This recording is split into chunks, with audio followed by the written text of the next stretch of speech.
श्री स्वामी समर्थ. जय जय स्वामी समर्थ. देवघरात तांब्याभर पाणी ठेवल्यानं काय होतं आणि त्या पाण्याचं काय करावं एकदा नक्की जाणून घ्या.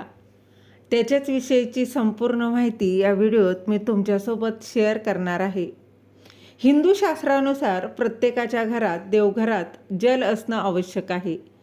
आपण जेव्हा देवपूजा करत असतो तेव्हा एक कलश किंवा एक पेला त्यामध्ये जल ठेवणं आवश्यक आहे, म्हणजेच पाणी ठेवणं आवश्यक आहे.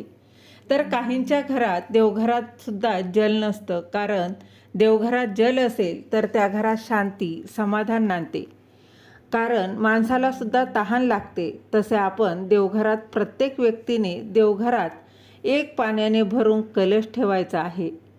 कारण म्हणजे पाणी हे खूप महत्त्वाचं आहे.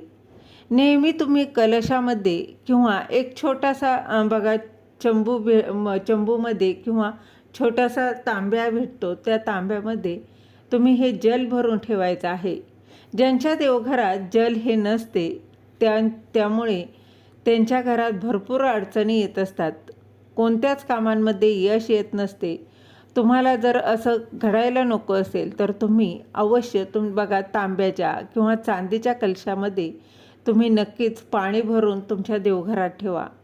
त्याचं पूजन करा व तुमच्या देवी देवतासुद्धा तुमच्यावर याने मन भरून प्रसन्न होतील व तुम्हाला त्याचा आशीर्वाद देतील. त्याचा आशीर्वादसुद्धा तुम्हाला मिळणार आहे. तुमच्या घरातला प्रत्येक व्यक्तीला मिळत राहील. दुसऱ्या दिवशी तुम्ही जेव्हा देवपूजा करत असता तेव्हा ते रात्री ठेवलेलं पाणी हे तुम्ही झाडांमध्ये ओतायचं आहे व त्या तांब्याच्या किंवा चांदीच्या कलशामध्ये तुम्ही स्वच्छ पाणी भरून ठेवायचं आहे. तुमच्या आसपास जवळ नदी तलाव किंवा विहीर असेल तर तुम्ही त्यामध्ये ते पाणी समर्पित करू शकता. दुसरं पाणी त्या कलशामध्ये तुम्ही भरायचं आहे. म्हणजेच काय तर तुमच्या घरात समाधान शांती आणि भरपूर यश प्राप्ती येत असते. त्याचबरोबर आपल्यातील काही लोक असे असतात की आपण जेव्हा सकाळी देवपूजा झाल्यानंतर आपण देवांच्या समोर जो दिवा लावतो, तो दिवा लावल्यानंतर कधीच फुंकर मारून बघा विझवायचा नाही. म्हणजेच काय, फुंकर मारून तो दिवा विझवला गेला नाही पाहिजे.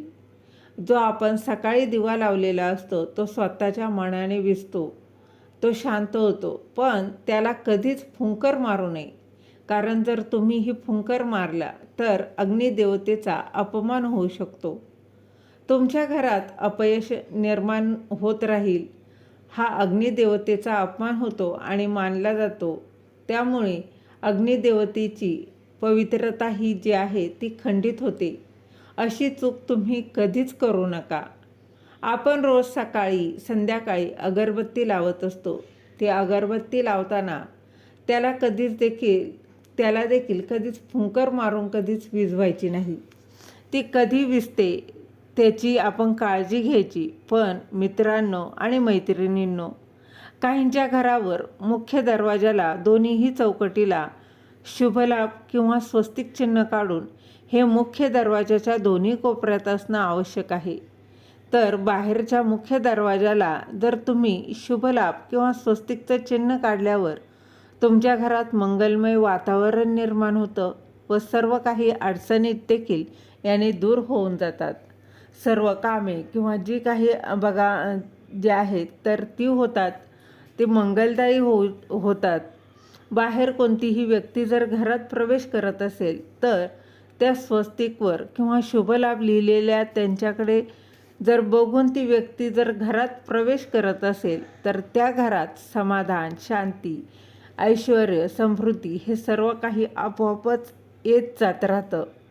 प्रत्येक कामामध्ये यश प्राप्त होतं व घरसुद्धा प्रसन्नदायी आनंदमय होऊ लागतं. तर ही अगदी छोटीशी माहिती तुमच्यासोबत मला शेअर करायची होती.